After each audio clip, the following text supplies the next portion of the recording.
On the stage today, and I mean that literally, we have Daenerys, we have Cersei, we have Jon Snow, we have Tyrion, to name but a few, all very much on the edge of something disastrous happening. The mood is somber. It's, you know, world leaders uniting and disagreeing about how the world should be run. It can go south very quickly, and that's the brilliant part of the sequence, because you know how quickly things can turn on this show. It's a potential powder keg. So no matter what's happening, no matter who's meeting who, the potential for things to completely explode is always there.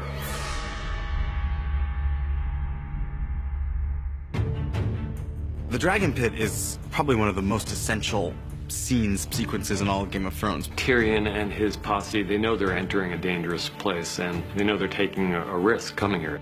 You have 60+ hours at this point of main characters who you are really invested in, and it's enjoyable to put people together who haven't been together before and see how they would react to each other. It's people becoming aware of the smallness, I think, in their nature. No matter how much they fight each other, there's a bigger threat to life than just who's on the throne.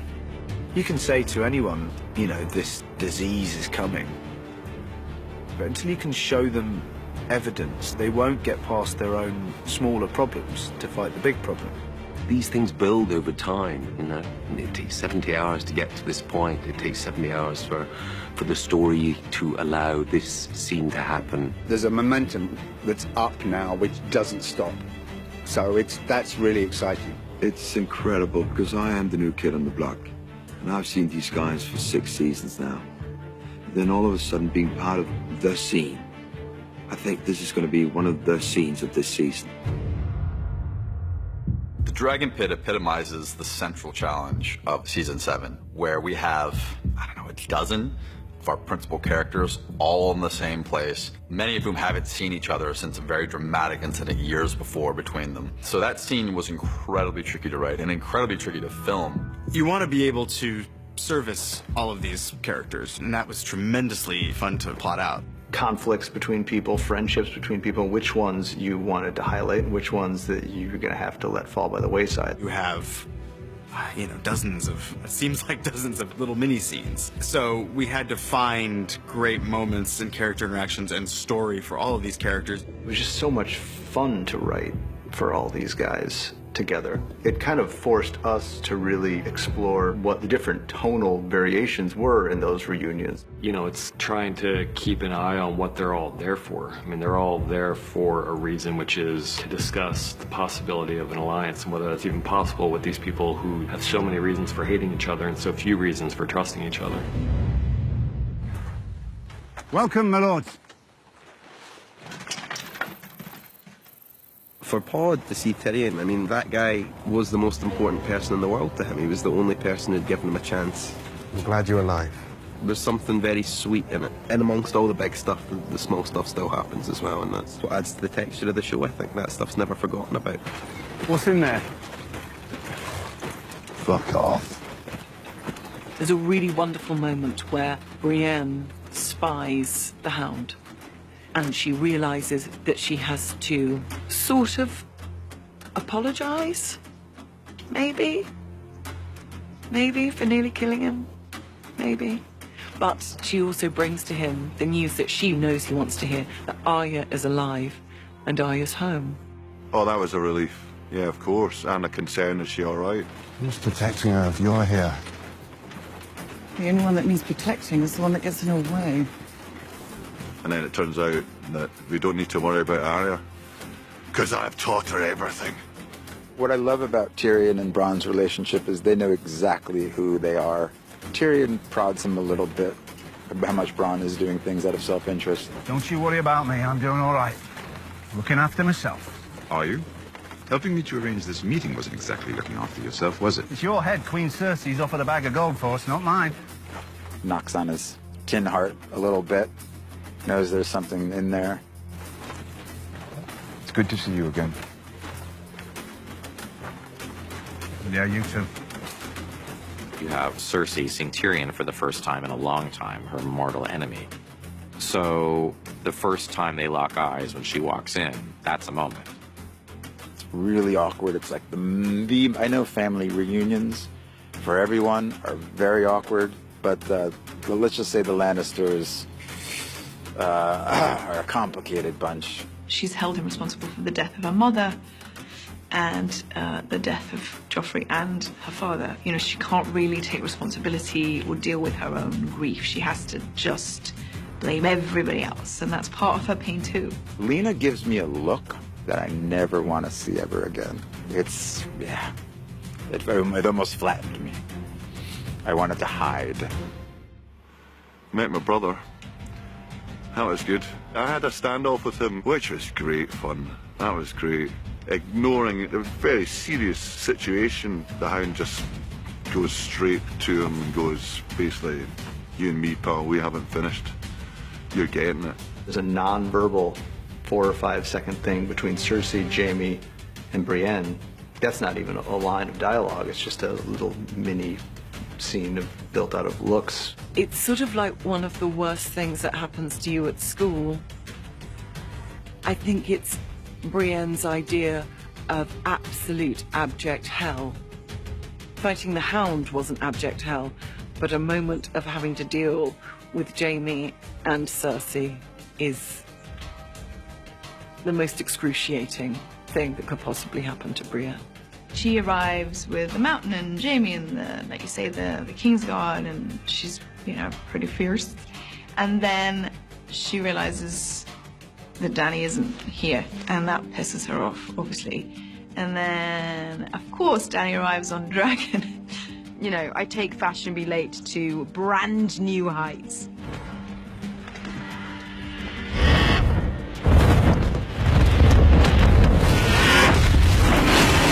She's very theatrical with her entrance, though. Yeah. It's kind of funny that you go, wow, she really has to show off her power, but fair enough. And she tries desperately to not be impressed by that arrival, and everyone else, obviously, as you would, is standing up in awe of this. And then, you know, in walks this young beauty of a queen, and she's immediately beyond frustrated on many levels. We've been here for some time. My apologies. And then all she gets from Dany is apologies, you know, and that then drives her in the scene. She can't bear it. We have something to show you.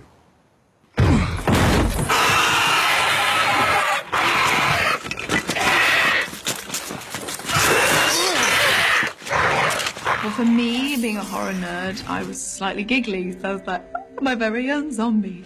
She has never, ever seen anything like this before, and this is a creature that defies her. This is a creature she doesn't know how to disable. She doesn't know how to kill. This is something else. Daenerys has seen it, and she's aware of it, and it's frightening, but she is just watching Cersei. Like, she just needs to know that this has affected her. You know, she's always had that notion of creatures like this, that they don't exist, and it's nonsense. And so I think when he's there, she's back as a kid, just, you know, realizing everything her grandma, her nannies told her was real. She's staring into a face that she never thought existed. For Jaime, this is like definite proof that there is no choice. Clearly, this thing we have to deal with this, and he believes them all. He believes his brother, but he also believes Daenerys and Jon Snow when they say that they saw 100,000 of these beings. That's where his head is. You know, the world could end in 5 minutes, but he is absolutely one-pointed, focused on, I have never seen this before. This is amazing. I could really do things with this, you know. There's this beat in the scene that I really love, because I have a line where he's like, he's just seen the White Walker, just died, and he realizes this is the first thing he's ever seen that terrifies him. And that's like a new emotion for him. You know, like, oh, that was an interesting feeling.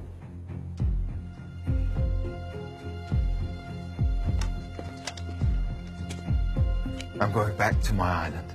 You should go back to yours. When winter's over, we'll be the only ones left alive.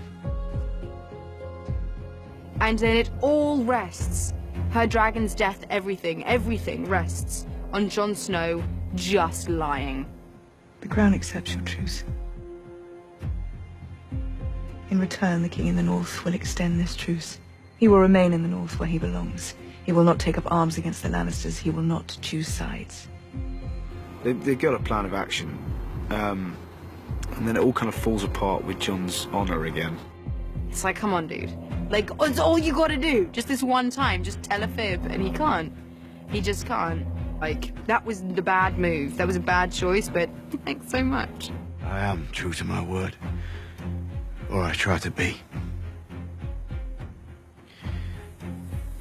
That is why I cannot give you what you ask.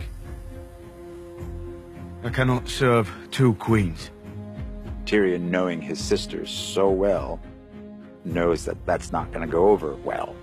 And of course, it doesn't. And when Jon does that, the whole thing crumbles. So it's sort of like, I get it, but